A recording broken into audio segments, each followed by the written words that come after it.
Behind me is my 2010 Porsche Boxster S 987.2.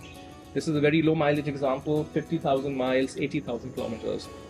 And what I want to share with you today is what does it cost to turn a low mileage, great example of an old Porsche or a relatively old classic Porsche into a perfect example.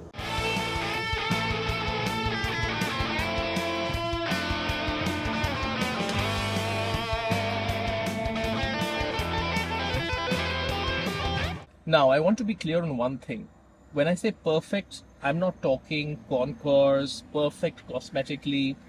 What I'm talking about is how can this car be exactly as good as a new car, yet it has all the advantages of being a car from 2010. Hydraulic steering, much better sounding exhaust, the whole ethos of building cars back then. And so what I've done is I have actually listed down the costs that I have. I have a laptop open in front of me over here. Yeah, that editing was totally smooth. And what I've done is I have basically classified the costs into 4 buckets since I've gotten the car. And what you will see is that I want to address 2 things. One is a lot of people believe that older cars can't be reliable. And the answer to that is actually quite the opposite. Older cars can be very reliable if taken care of properly. And we'll talk about what taking care of something properly means. Number 2, some people believe that as long as you buy a low mileage, low owner car, that's it, you're done. You're done with the costs. For an older car, it's a wear and tear thing, it's a usage thing. There will always be something. There are rubber seals, things are fragile, they do deteriorate over time for anything, any car. So I want to address that as well, that what does it take to take this, for example, this is a very good example, right? Low mileage, less than 50,000 miles when I got it, low owners, perfectly stock. So yeah, even this would need a little bit of work. Okay, so the 4 buckets that I have are immediate wear and tear. This is what you have to do when you get the car. Otherwise, it'll be unsafe to drive it. Like for example, tires, if the tires are completely worn. Number 2 are faults. Again, this is kind of not exactly optional, but what are the faults that you need to do when you get the car? And then we come to number 3, preventative maintenance. This is totally optional, but this is what I do. I'll talk about my philosophy in a second. And finally, functional upgrades. Now, my philosophy when I get an old car or I get a used car is that I do a pre-purchase check where I identify all the preventative maintenance that needs to be done. And what I also do is that I schedule the preventative maintenance 2 days after I get the car. And what I do over those 2 days is that I drive the car not hard, but reasonably hard, so that if there are any other faults that are waiting to happen, if a car has been sitting for a while, especially low mileage examples, often faults don't pop up till you drive it. So I actually end up driving it a little bit hardish so that faults can pop up. And we'll talk about it in this car's case. So let's get into this car's 4 different things. First one, immediate wear and tear. Actually, only one thing to do, which was very clear. The dealer was also very open with me. The tires. The tires were like 7-8 years old, little bit worn, but they were just quite old. You shouldn't have a car with tires more than 5 years old anyway. So I essentially just got brand new Michelin PS2N because that's designed for this particular model. So I got the tires and I got wheel alignment done when I got the tires done. So that's 1,580 Singapore dollars. You do in US dollar terms, 1,200 US, maybe 1,100 US. I'll put the conversions here. So that was it. That was all for the immediate wear and tear. Faults. There were actually only 2 faults. One fault is that this mechanism, because the Boxster has this mechanism to latch the roof, so there's a connection over here. That connection was a little bit iffy, which is to say that the contact wasn't working properly. This was basically repaired very easily by a wonderful Porsche technician, Porsche expert located in the Caro Center. I'll link their name over here. First, I think they're called First Automotive, but anyways, I spoke to the owner. He did it himself. Incredible guy. An incredible collection of Porsches around that whole shop. That cost me $55. That's it. 40 US dollars. He not only did the connection, he also resprung. There were a couple of springs that were loose on the top. So the top is as good as new now. $55. That's it. On an old Porsche, you would think that roof issues on an old Porsche would destroy you. $55, nothing. Next thing, power steering force. This is part of me driving it hard. This is hydraulic steering. So what I did is first couple of days I drove it hard. I did end to end, because with hydraulic steering, what you need to do is technically when you drive the car, you should not be when you do point to point turns and you do the entire lock of the steering wheel, you should actually not do right till the end. You should leave a little bit, because otherwise that causes problems. It's any hydraulic steering car. But I did it because I wanted to see if the hydraulic steering has anything to go. And I'm glad I did it, because the hydraulic steering fluid did go. Or rather, the tube did break or did deteriorate. It was deteriorated over time. So I got that replaced, power steering hose, $260. The labor of this is not included because, as I'll explain in a second, I had already scheduled preventative maintenance. So it was a great while you're in there. Since I'd already scheduled the preventative maintenance, the labor for this kind of got absorbed in everything else. Now we get to the preventative maintenance, and this is a reasonable amount, right? So let's start with the smaller ones. Valve cover, gasket and plug seal, only $80. I'm going to talk parts here. I'm going to talk labor at the end. Oil separator, $95. So these are the basic stuff. The engine is in great shape. It's only done whatever 80,000 kilometers. This is nothing for the Porsche. This engine, these engines can do 300,000 miles, let alone 50,000 miles as this car is done right now. So it's basically not a brand new engine, but in the early stages, especially if it's well maintained. And what I forgot to mention is I have an entire stack of service history from the previous owner, which I will not cover here, but it's there for if I sell this car in the future buyer can access all the service history. Anyways, valve cover gasket, $80. Oil separator, $95. Air conditioning gas top up, $50. Wiper blade, which were a bit noisy. I've seen so many videos with Porsches of this era having noisy wiper blades, and it's such a cheap fix. I don't know why people don't do it. It's just $40 for the wiper blades. Okay, so those are the small things. Then we get into the rear suspension. So basically with this car, what my mechanic told me after the pre-purchase inspection is that the rear suspension will need replacing, rather wear and tear, will need all the parts getting replaced in like maybe 2,000, 3,000 kilometers. And the front suspension may be in 5 to 10,000 kilometers. So he said that first replace the rear suspension and then replace the front if you feel the need. So I did that. So the first session I replaced the rear suspension.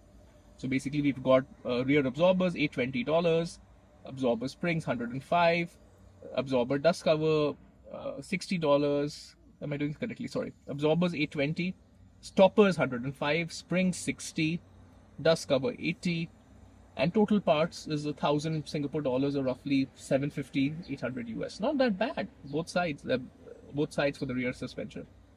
But then we get into the front suspension, because even after I did this, I felt that the front suspension wasn't as tight. For me, I like cars to feel tight. New cars feel tight. Well-maintained older cars feel tight. In fact, sometimes feel tighter than new cars, because you may have an owner like me who's a bit obsessive about things like this.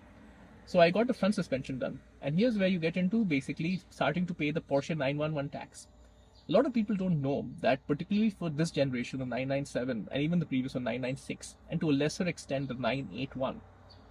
The Porsche 911 and the Porsche Boxster are practically the same car. I know you pay a lot more for a 911 Heritage and all of that. The front of the car, I know that there are cosmetic differences in the 997. 996 looks identical. The front of the car, all the way till here, identical. The steering wheel identical, everything identical. The only difference is 911 has the styling for 911, and the top of the dashboard, 911 looks different, but everything else, door pockets, seats, identical. Also the front suspension, identical. So which is why the front suspension of the Boxster costs a lot more than the rear suspension, because the front suspension is 911 parts, not Boxster parts, even though it's shared with the Boxster. Right? So then you see the front suspension parts. The rear absorbers only cost me $820. Front absorbers cost me $1,440. 911 tax, because it's 911 front suspension. Front absorber mounting $810. Front absorber test cover $330. It's like Porsche just make up these numbers. Anti roll bar linkage. I have written low bar. I must have done a typo. $160, and then they did an alignment and camber adjustment. So altogether, front suspension cost me $2,740 in parts, so about 2,300 US-ish, versus the front suspension only cost me 1,000 Sing or 700 US. So almost 2.5, 3 times. That's the 911 tax, folks, for those of you who know. And I'll make a separate video on how basically the Boxster is just a mid-engine 911. It's the marketing that makes you think otherwise. And of course, the power differences are there. Anyway, that's a whole different ball game. So with that, so I have done all of that. So front suspension, 2,740 in parts. Rear suspension, 1,065. Labor for everything, $650. Very reasonable here in Singapore. Then I talked about oil separator, air con, gas top, all together, everything combined for preventative maintenance, which is totally optional. But the reason I do this is if you don't do preventative maintenance, it turns into a fault later, and then you complain that old cars aren't reliable. Preventative maintenance altogether cost me 8,600 Sing. That's the biggest chunk, which is about, what is it, 7,000 US, 6,500 US, still not too bad. And the thing you have to realize with Porsches, especially collectible Porsches or future classic Porsches, of which the 987.2 definitely is one. Quick side note here, 987.2 is a second generation of 987, built only between 2009 and 2012 during the financial crisis, very small numbers.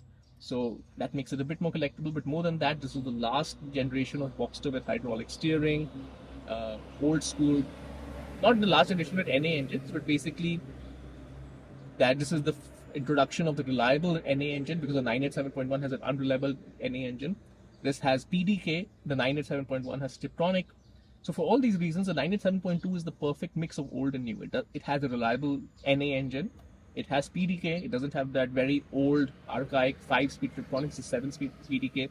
It has hydraulic steering. It is small in size. So the 987.2 is very, very collectible and very good for long-term value. These are appreciating slowly but surely. They've already reached their bottom. Now they're kind of going up, and they continue to go up because they don't make cars like this anymore.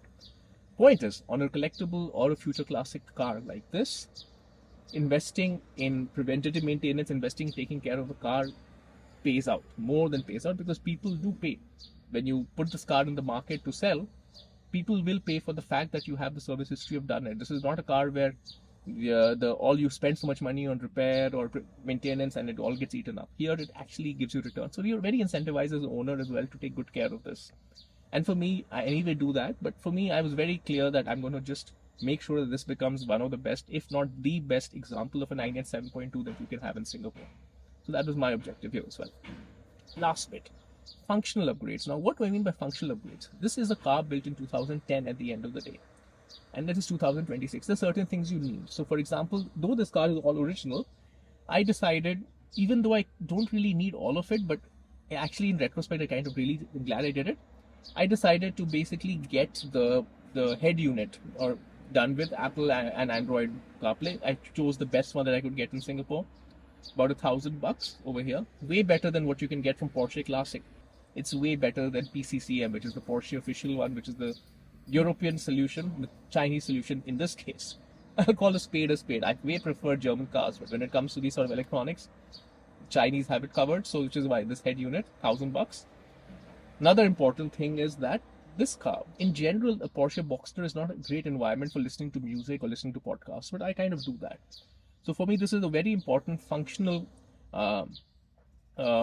piece that I did, which is I essentially got new speakers all around, and I also got insulation put into the door cards so that you could have better quality of sound from the speakers. It doesn't interfere with the engine noise because the engine comes from behind you, and the intakes here actually on that side because it's a left-hand drive car originally. So it doesn't detract from the engine sound, but it makes the speakers so much better. So I basically spent about $2,500 on that. So all in all, about $3,500-ish, $3,500 for functional upgrades to bring this car up to 2026. Now, some of you will ask me, hey, the steering wheel is the original. Why didn't you get the one with the paddle shifts? You know what? There are two parts to this. I thought that the first thing I would do to the car is change the paddle shifts. I actually used these buttons, the steering mounted buttons for change up, change down, and I've driven this car all over the place as you've seen. These are brilliant. And I kind of like that I can keep the originalness of the car. This is the original steering wheel. It's brilliant. It's really good. I don't feel the need. I really don't feel the need. It's also not that expensive to do. If I want to do it, it's like maybe $1,000 to get basically something with the paddles. But, you know, for me, I like keeping a car original, and the fact that I really like them, even though all the journalists of the time, everybody will tell you, no, they're not intuitive, blah, blah, blah. It's just a matter of getting used to it. And it's actually quite nice, and it's very high quality. I don't know if you can hear it. It's actually pretty good. So there you go. That's it. So total, let's talk about totals here. So we have about $1,600 for immediate wear and tear. The tires, basically $300 only for the faults. Preventative maintenance $8,600, and about $3,500-ish for functional upgrades. So the total of 14,000 Singapore dollars, or roughly 11,000 US dollars spent in making this Porsche 987.2 Boxster perfect. And I think it's money very well spent, because this car is very early in its life. It's a future classic.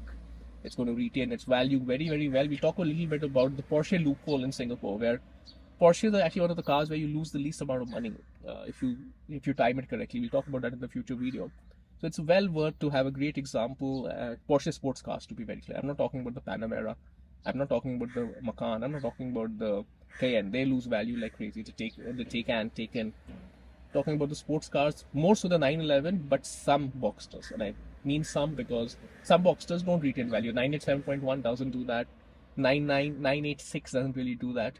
981 and 987.2, they're good for that. Alright folks, I hope this was interesting for you. I'm going to continue enjoying driving this car, and I will see you next time.